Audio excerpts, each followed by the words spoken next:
Hello everyone. कैसे हो आप सब। आशा करती हूँ आप सब लोग बहुत ही ज़्यादा स्वस्थ होंगे और बहुत ही ज़्यादा मस्त होंगे। तो आज के दिन की शुरुआत मैं कर रही हूँ मॉर्निंग में ब्रेकफास्ट की तैयारी के साथ।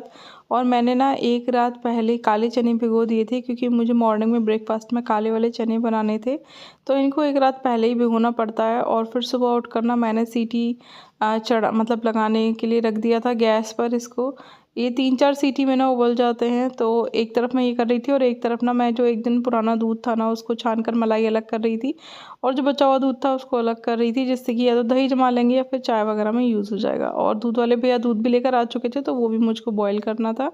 अभी आजकल मेरे बेटे के एग्ज़ाम्स चल रहे हैं ना, तो अभी जो शेड्यूल है ना वो सब ऐसे ही चल रहा है। वेट लॉस वाला शेड्यूल नहीं चल पा रहा है, क्योंकि कुछ मैं कर ही नहीं पा रही अभी। ना तो एक्सरसाइज हो पा रही है, समय ही नहीं मिल पा रहा बिल्कुल। पूरा पूरा दिन ना उसको पढ़ाने में ही चला जाता है। घर के काम भी ना बीच बीच में उठ उठ के बड़ी मुश्किल से हो पाते हैं, क्योंकि अभी बस कुछ दिन का और वक्त है। वैसे तो वो अपने आप अपनी स्टडी वगैरह सब करता रहता है, लेकिन एग्ज़ाम्स में मैं सोचती हूँ कि थोड़ा ना उस पर ध्यान दे लूँ। तो वो सब कुछ याद तो खुद कर लेता है, बड़ा हो गया है, लेकिन अगर उसे कोई चीज़ समझ में नहीं आ रही है या फिर वो कहता है मम्मी आप सुन लो, तो इसलिए फिर ना मुझे मुझे उसके पास बैठना पड़ता है। ठीक है, तो इस वजह से। और फिर वैसे भी ना त्यौहार आने वाला है, तो वेट लॉस तो नहीं हो पा रहा है अभी। लेकिन हाँ, वेट लॉस को मेंटेन करके चलना बहुत ही ज़्यादा ज़रूरी है, वरना वेट बढ़ जाता है। तो वेट अगर आपका बढ़ रहा है तो समझ लेना कि आपका पेट ठीक से क्लीन नहीं हो रहा। तो पेट को अच्छे से क्लीन कर कर रखो। इसके लिए मैं बहुत सारे उपाय आपको ऑलरेडी बता चुकी हूँ, जैसे कि आप त्रिफला यूज़ कर सकते हो, अभ्यारिष्ट यूज़ कर सकते हो, एक सॉफ्टाबैक नाम का चूरन आता है उसे रात को ले सकते हो, और वो ना अब शुगर फ्री भी आने लगा है। मैंने आपको एक वीडियो में दिखाया था और मैं फिर से दिखा दूँगी, अगर किसी को चाहिए हो तो आप कमेंट करके ज़रूर बताना। उसके बाद फिर मैं और हन्नू खा रहे थे खजूर, और पतिदेव अभी सो रहे थे। उसके बाद घर के सारे काम करके नहा धोकर मैं आ गई थी किचन में। ठीक है, सुबह जो मैंने चने बॉईल करके रख दिए थे ना, अब उनको फ्राई करना था और चना चाट बनानी थी। और एक तरफ ना मैं दूध से चाय भी बना रही थी। तो मैं क्या करती हूँ कि जब दूध एक दिन पहला ना छानती हूँ ना, तो उसका जो भगोना होता है ना उसमें थोड़ा सा पानी घुमाकर, जो मतलब ये समझ लो कि उसके भगोने की जो किनारी पे दूध चिपका रहता है ना, उसको भी मैं पानी घुमाकर निकाल लेती हूँ और चाय बनाने में उसे यूज़ कर लेती हूँ। क्योंकि पुराने ज़माने में हमारी ये कहावत थी कि दूध को बिल्कुल भी वेस्ट नहीं करना चाहिए, दूध और पूत बराबर होते हैं, है ना। तो इसीलिए तो जैसे कि दूध कहीं पर फैल जाए तो वो अच्छा नहीं माना जाता। इसी तरीके से बर्तन में अगर दूध लगा आप सिंक में फेंक दोगे, मार दोगे, तो वो भी अच्छा नहीं माना जाता। तो ऐसे ही सीखा है शुरुआत से, पुराने ज़माने से, तो यही कर लेते हैं। और ठीक है, अब मैं ना हल्का सा सरसों के तेल में, बस 1 चम्मच सरसों के तेल में इस चने को छौंक रही हूँ। क्योंकि इससे ना एक तो चने में अगर पानी होता है तो वो एवेपोरेट हो जाता है, दूसरा फ्लेवर अच्छा आ जाता है, क्योंकि हींग और जीरे में इसको मैं छौंक देती हूँ। आप चाहो ना तो इसको बिना ऑयल के भी बना सकते हो, जीरो ऑयल कुकिंग में आ जाएगा ये, वो भी बहुत ही ज़्यादा बढ़िया लगता है। लेकिन मुझे छौंक कर बहुत ज़्यादा पसंद है। एक तो गर्म हो जाते हैं ना, दूसरा इसका फ्लेवर बहुत अच्छा सा बढ़ जाता है। तो आपका मन है, आप जैसे भी बनाना चाहो। मैं दोनों तरीके से बना लेती हूँ, जब जैसे मन होता है। ठीक है, तो अभी तो ना यही बना रही थी। और आप लोगों के यहाँ पे मौसम कैसा है। हमारे यहाँ पर पिछले 2 दिन से बहुत ज़्यादा बारिश हो रही है और ओले भी गिर रहे हैं। और चैनल पर ना आरती मोनू ब्लॉग्स जी ने कमेंट किया था कि दीदी मुझे आपके ब्लॉग्स बहुत अच्छे लगते हैं, कि काश आप मेरी बड़ी बहन होती, और आप एक बहुत अच्छी बहू हो, बहुत अच्छी बेटी हो, और आप एक बहुत अच्छी माँ भी हो। आपका कॉम्प्लीमेंट सुन के ना मेरी आंखें भर आईं, और मैं क्या कहूँ, मैं इतनी ज़्यादा इमोशनल हो गई। इतना अच्छा कॉम्प्लीमेंट दिया आपने मेरे को। बस यही एक बात सुनने के लिए ना हम औरतें ना तरसते रहते हैं, माँ से ये सुनने के लिए कि माँ ये कह दे एक बार कि बेटा तुम बहुत अच्छी बेटी हो।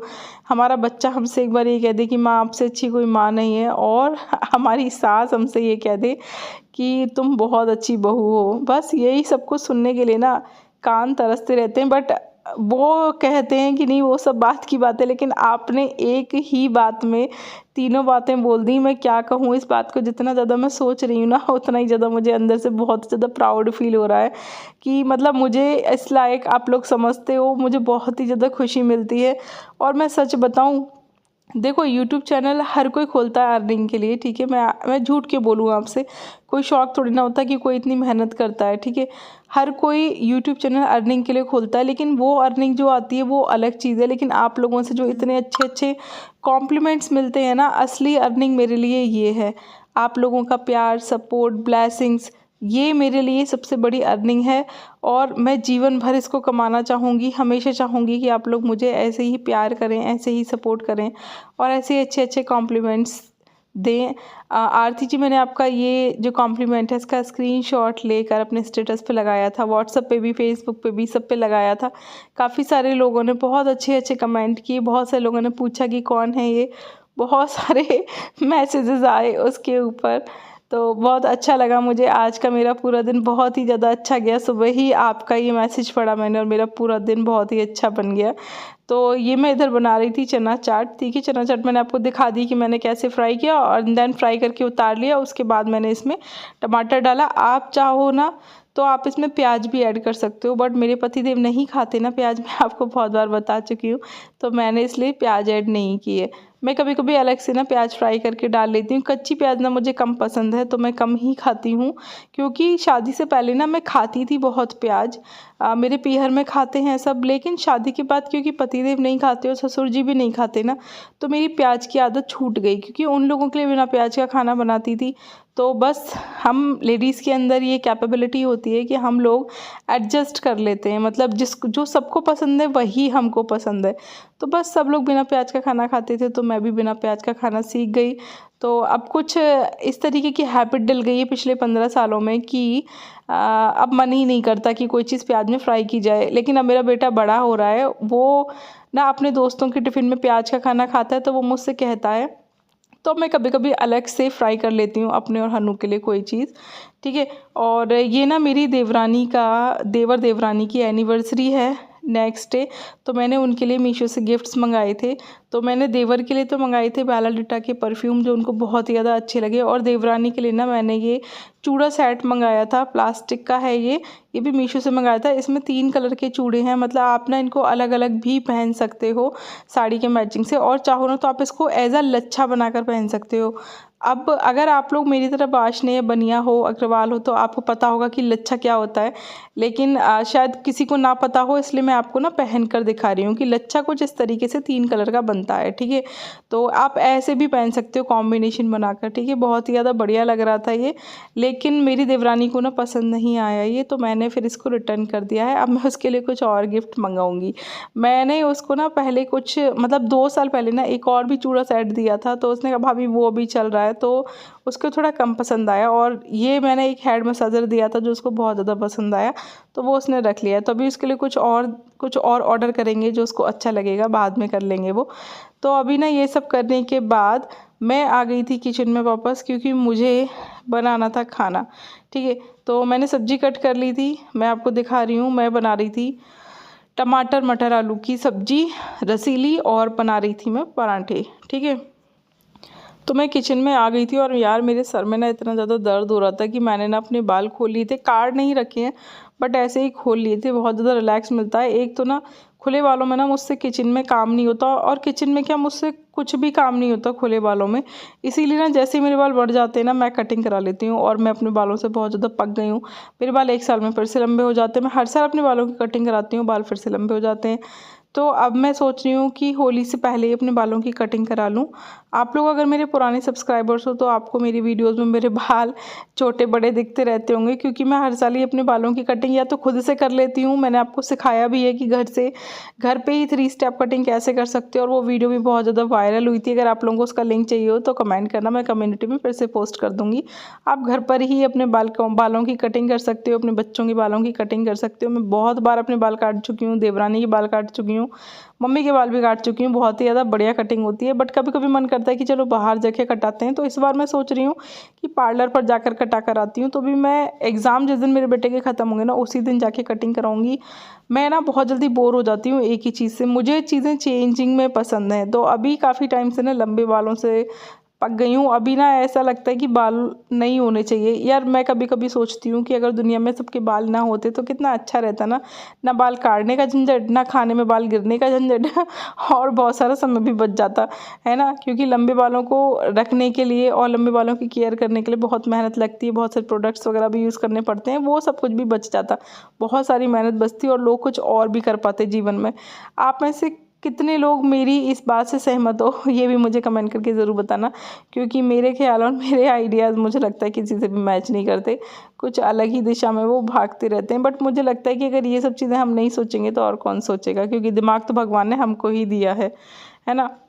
तो इधर ना मैं सब्जी बनाने के लिए रख दी थी और इधर मैं आटा भी मल रही थी, ठीक है। तो अभी तो सबसे पहले ना मैं टमाटर को एक सीटी मार के फ्राई कर लेती हूँ। उसके बाद मैंने उसमें मटर, हरी मिर्च, हरा धनिया और आलू वगैरह ऐड किए थे, मसाले वगैरह ऐड करके मैंने सब्ज़ी बनाई थी। और इधर मैं आटा भी मार रही थी। तो अभी हम 3 लोग रहते हैं तो उसके हिसाब से ही मैं आटा मार लेती हूँ, ठीक है।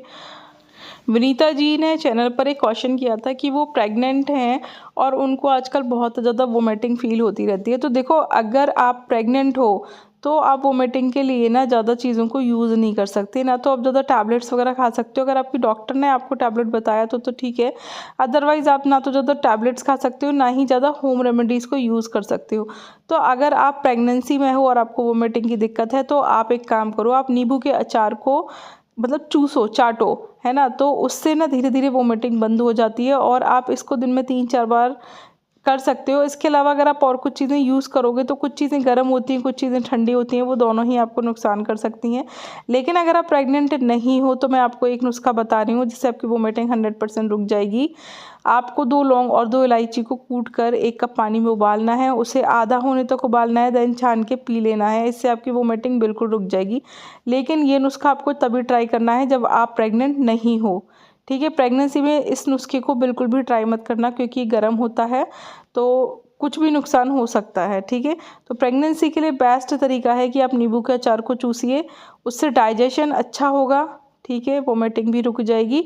वोमिटिंग ज़्यादातर इंडाइजेशन की वजह से ही होती है प्रेगनेंसी में, क्योंकि हमारा पेट छोटा होता जाता है और खाना ठीक से डाइजेस्ट नहीं हो पाता, है ना।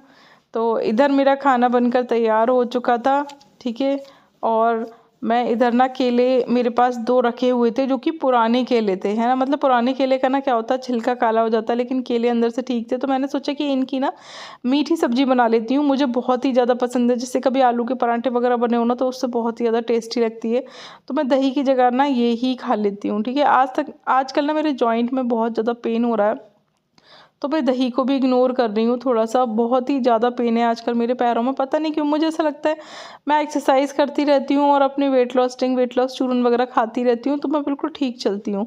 और जैसे ही मैं इन सब चीज़ों को बंद कर देती हूँ कि अभी थोड़ा दिन ब्रेक लगा देते हैं, एक्सरसाइज भी रोक देती हूँ, तो मुझे मेरी बॉडी ना ऐसे होने लगती है बिल्कुल जैसे, मतलब मैं कितनी बड़ी बूढ़ी हो चुकी हूँ अपनी एज से 20 साल बड़ी एज वाली दिक्कतें बॉडी में उखड़ने लगती है। इसलिए मैं सोचती हूँ कि ना सब कुछ नॉर्मल चलता रहे, मैं डेली एक्सरसाइज भी करती रहूँ और ये सब चीज़ें भी ट्राई करती रहूँ।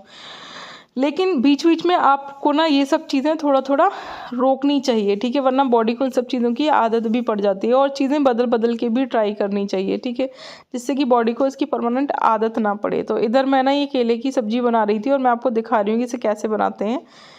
केले को कट करना, उसमें थोड़ा सा पानी ऐड करना, ठीक है। और अगर छौंका आप पहले लगाना चाहो तो पहले भी लगा सकते हो और ऊपर से भी लगा सकते हो। मैंने पहले ही लगा लिया था। 1 चम्मच देसी घी में थोड़ी सी हींग, थोड़ा सा जीरा भूना, थोड़ी सी हल्दी, थोड़ी सी मिर्च डाली, उसमें केले डाले, थोड़ा पानी डाला, 2-3 चम्मच चीनी डाली, थोड़ा सा काला नमक डाला, थोड़ी सी काली मिर्च डाली, ठीक है। आप चाहो तो पुदीना भी ऐड कर सकते हो और सूखा धनिया भी ऐड कर सकते हो। इन सबको अच्छे से खदका लेना। जब 5-6 उबाल आ जाए ना तो इसे बंद कर देना। बस आपकी केले की मीठी सब्ज़ी तैयार है। बहुत ही ज़्यादा यम्मी और टेस्टी लगती है। और इसी तरीके से ना आप और भी फ्रूट्स की बना सकते हो। मैं अमरूद की भी बना चुकी हूँ और मैं सेब की भी बना चुकी हूँ। बहुत ही ज़्यादा यम्मी लगती है, कभी ट्राई कर देखना। पता है बहुत सारे लोग सोचते हैं कि फ्रूट्स की सब्ज़ी पता नहीं कैसी लगेगी, पता नहीं कैसी बनेगी, चटनी टेस्ट कैसा आएगा। बट सच बता रही हूँ, मैंने 3 चीज़ों की अभी तक ट्राई की है।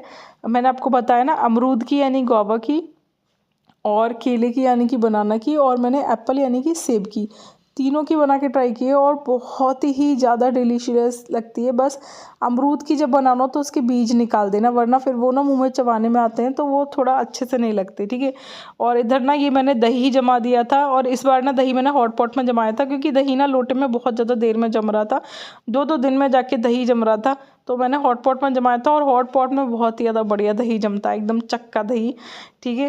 तो आप लोग कैसे दही जमाते हो ये भी मुझे कमेंट करके ज़रूर बताना। अभी इस वीडियो की एडिटिंग ना मैं रात को 11 बजे कर रही हूँ और मुझे बहुत ही ज़्यादा ना नींद आ रही है लेकिन मैं सोच रही हूँ कि अगर इसकी एडिटिंग मैं अभी कर दूँगी ना तो ये वीडियो कल मैं पोस्ट कर पाऊँगी चैनल पर, क्योंकि अभी बिल्कुल भी समय नहीं मिल रहा। और इस वीडियो की एडिटिंग करने का समय मुझे इसलिए मिल पा रहा है क्योंकि मेरा बेटा शादी में चला गया है पापा के साथ दावत खाने के लिए, तो मैं थोड़ा सा फ्री हूँ। तो मैंने सोचा कि ठीक है अभी ना वीडियो की एडिटिंग करके डाल देते हैं, अदरवाइज़ फिर बिल्कुल भी समय नहीं मिलेगा। तो वीडियो है ये कल की, ठीक है, आज एडिट कर रही हूँ और कल इसे पोस्ट करूँगी। कुछ यही हिसाब किताब चल रहा है अभी मेरा इस वक्त अनु के एग्ज़ाम्स की वजह से कि 3-3 4-4 दिन में मैं एक वीडियो एडिट करके डाल पा रही हूँ। अच्छा देखो, मैं ना आपको गरम तवा साफ़ करने का एक बहुत ही आसान सा उपाय बता रही हूँ कि जब तवा गरम हो, मतलब जब तवा बहुत ज़्यादा गंदा हो जाए उसको हल्का सा गरम करो, उस पर थोड़ा सा विम लगाओ और ये जो सैंड पेपर आता है ना, जिसको हिंदी में रेगमाल भी कहते हैं, इससे आप तवे को क्लीन करो। आपका तवा इतनी जल्दी क्लीन हो जाएगा। और आपकी जो सिंक होती है जिस पे स्पॉट्स बन जाते हैं, पानी जम जाता है ना, वो उस पर भी ना विम लगा के या हार्पिक लगा के आप इस सैंड पेपर से इसे क्लीन करोगे ना तो ये बिल्कुल चमक जाएगी और बहुत ही बढ़िया, बहुत ही कम मेहनत में कम समय में ये बहुत ही ज़्यादा बढ़िया तरीके से ना चमक जाती है। तो मैं तो इसी से साफ़ करती हूँ। पहले ना मैं घंटों घंटों ना ईंट से घिसती रहती थी तवा, लेकिन फिर ना मुझे ये सैंड पेपर मेरी सिस्टर ने बताया, छोटी वाली, उसके यहाँ पर ना जो काम वाली दीदी आती है ना वो ऐसे ही साफ़ करके जाती हैं। तो मेरे को ये बहुत ही ज़्यादा बढ़िया लगा। और ये जो मैंने सिंक में शावर लगा रखा है ना, ये भी मैंने मीशो से मंगाया था और मैंने इसका लिंक भी आप लोगों को कम्युनिटी में शेयर किया था। बहुत ही ज़्यादा बढ़िया है और कपड़े भी गीले नहीं होते और सिंक वगैरह सब कुछ साफ़ हो जाती है। तो इधर ना मैं थाली लगा रही थी क्योंकि एक दिन पहले का ब्लॉग है, पतिदेव की थाली लगा रही थी और फिर मैंने और हनु ने भी खाना खाया था। अगर आप लोग मेरे चैनल पर पहली बार आए हो तो चैनल को यहाँ तक झेल लिया है ना इस वाली वीडियो को, तो चैनल को सब्सक्राइब कर लेना। वीडियो को पूरा देखने के लिए बहुत बहुत धन्यवाद। वीडियो पसंद आई हो तो लाइक और शेयर करना और ऐसे ही और अच्छे अच्छे ब्लॉग्स देखने के लिए, weight loss tips, weight loss recipes देखने के लिए मेरे चैनल को सब्सक्राइब करना बिल्कुल भी ना भूलें। मैं जल्दी ही वेट लॉस चैलेंज लेकर आऊँगी और आप लोग भी मेरे साथ वेट लॉस चैलेंज को ज्वाइन करना। अब तक बहुत सारे लोग अपना वेट लॉस कर चुके हैं मेरे साथ वेट लॉस चैलेंज लेके और मैं खुद भी अपना 21 kg वेट लॉस कर चुकी हूँ। बट वेट लॉस का क्या है ना, एक बार जर्नी शुरू होती है तो फिर ख़त्म नहीं होती। आप सब कुछ छोड़ देते हो, आपका वेट थोड़ा बढ़ता है, फिर आपको फिर से उसे मेंटेन करने के लिए फिर से वेट लॉस जर्नी शुरू करनी पड़ती है। तो सबके साथ यही होता है। तो इसीलिए एक बार अगर आपने अपनी वेट लॉस जर्नी शुरू कर ली है तो लाइफ टाइम के लिए वेट लॉस जर्नी आपकी चलती ही रहेगी। उसको आपको मेंटेन करने के लिए अपनी वेट लॉस जर्नी को कंटिन्यू रखना ही पड़ेगा। और यहाँ मैं अपने बेटे से बात बना रही थी, वो पेपर्स के बारे में बता रहा था कि कौन से पेपर में क्या कैसे कैसे आ रहा है, क्या क्या सिलेबस है किस किस चीज़ का। और थोड़ा सा ना रिलैक्स होने के लिए वो बैठ गया था, मुझसे बात बना रहा था, मैं खाना सेक रही थी और वो मुझे पेपरों के बारे में बात कर रहा था, सिलेबस के बारे में बातें कर रहा था और कुछ चीज़ें मैं उसको समझा भी रही थी कि ना ये ऐसे होता है कि वो वैसे होता है। यार बड़ा अच्छा लगता है ना मुझे जब मैं काम कर रही होती हूँ ना और हनु मेरे पास आके बैठता है और हम दोनों इस तरीके से बातें करते हैं। ये बहुत ज़्यादा प्रीशियस मोमेंट होते हैं एक माँ और बच्चे के बीच में, जिसका मतलब शब्दों में वर्णन नहीं किया जा सकता, है ना। तो आई होप आज का ब्लॉग आपको पसंद आया होगा। तो वीडियो को लाइक शेयर ज़रूर करना, कमेंट करके बताना ब्लॉग कैसे मिलेंगे नेक्स्ट